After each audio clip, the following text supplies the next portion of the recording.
मीरपुर नाम के शहर में तेजस अपनी पत्नी नीरू के साथ रहता था। पति पत्नी दोनों ही नौकरी करते थे।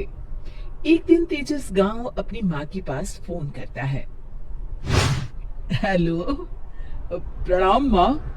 जीते रहो माँ, तुम दादी बनने वाली हो। हैं? अरे वाह, ठीक है बेटा, मैं कल ही आती हूँ। जब माँ जी शहर पहुंची तो बेटी बहू ने बहुत अच्छे से स्वागत किया। लीजिए माँ जी, चाय। अरे गर्मा गर्म पकोड़े ले आओ माँ के लिए। नीरू रसोई में गई और 2 मिनट में ही पकोड़े ले आई। जी ये लीजिए। बहू जादू से बनाए हैं क्या? अभी तो रसोई में गई थी। यम्मी। माँ जी, शीला रसोई में पकोड़े तल रही है, मैं बस लेकर आई। हे भगवान, मेरा धर्म भ्रष्ट कर दिया तूने। अब तो गंगा जल से शुद्धिकरण करना होगा। दूसरे दिन, माँ जी मैंने नाश्ता बना दिया है, ऑफिस जा रही हूँ। पर अभी तो घर का सारा काम पड़ा है।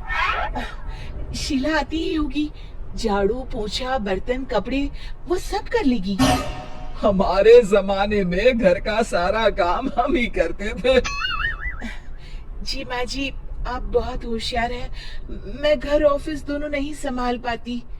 तो जरूरत क्या है घर से बाहर जाकर चाकरी करने की?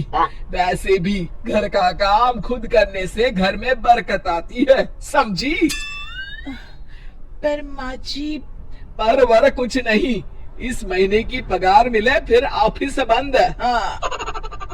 रात को नीरू तेजस से कहती है, सुनिए जी, माँ जी बोल रही थी कि मैं नौकरी छोड़ दूं।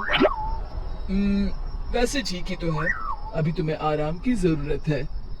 फिर भी आराम कहाँ, शीला को छुड़ाने के लिए बोल रही थी। तो अब 24 घंटे में इतना काम तो कर ही सकती हो। पर जॉब पसंद है मुझे, घर पर मन नहीं लगेगा। अगले दिन जब दोनों ऑफिस के लिए निकल रहे थे, मेरी तो कोई कीमत ही नहीं है इस घर में। माँ जी, आजकल महंगाई बहुत है, रहन सहन भी बदल गया है, दोनों नौकरी करते हैं तभी ठीक रहता है। अच्छा, तू कहना क्या चाहती है? मेरा बेटा तुझे बिठा के खिला नहीं सकता? तू ही इस घर का खर्च चला रही है, हैं? नहीं माँ जी, मेरा वो मतलब नहीं था। मतलब खूब समझती हूँ, ये बाल धूप में सफेद नहीं किए मैंने। हाँ।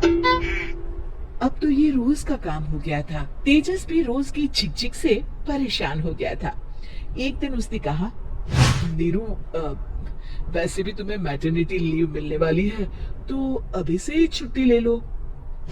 पर क्या, मेरी सैलरी अच्छी खासी है।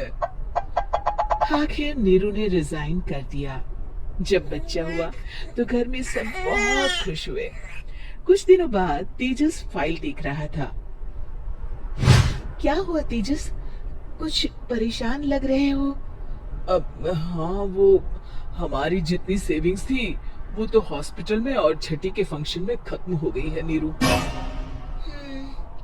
और अभी वैसे मंदी चल रही है तो मैं बोल रही थी कल मुन्ना को हेपेटाइटिस का टीका लगवाना है।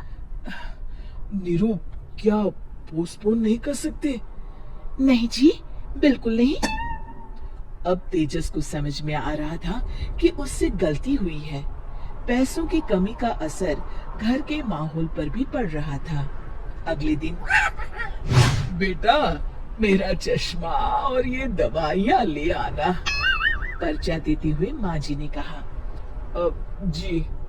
तेजस, मुन्ना के लिए दूध का डिब्बा और डायपर भी ले आना, और ये किराने के सामान की लिस्ट है, इसे भी लाना है। तेजस गुस्से में लिस्ट मरोड़ कर फेंकता है और चिल्लाता है, पैसे क्या पेड़ पर उगते हैं? ये ले आना, वो ले आना। अरे पर ये जरूरत का सामान ही है। वो गुस्से में बिना कुछ कहे ऑफिस चला गया। अरे अरे लंच तो ले जाइए। नीरू दौड़कर डिब्बा पकड़ाती है।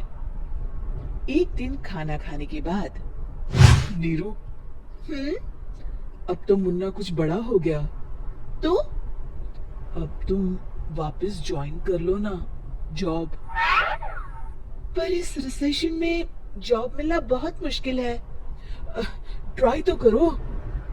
फिर मुन्ना, माँ जी है ना, और एक फुल टाइम मेड भी लगा लेंगे।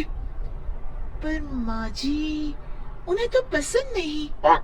तभी माँ जी वहाँ आ जाती है और प्यार से नीरू के सर पर हाथ फेरते हुए बोलती है, अब मेरी समझ में आ गया बहू, पहले के और अब के समय में अंतर है। तुम काम शुरू करो, मुन्ना की जिम्मेदारी मेरी। मेरी प्यारी माँ जी, ये कहकर नीरू उनके गले लग गई। शिक्षा, परिवर्तन संसार का नियम है, हमें भी समय के साथ चलना चाहिए। उम्मीद है कि आपको हमारी ये कहानी पसंद आई होगी। कृपया हमारे चैनल को सब्सक्राइब करें और सभी अपडेट्स के लिए बेल आइकन जरूर क्लिक करें। और हाँ, वीडियो लाइक और शेयर करना मत भूलिएगा। Bye bye.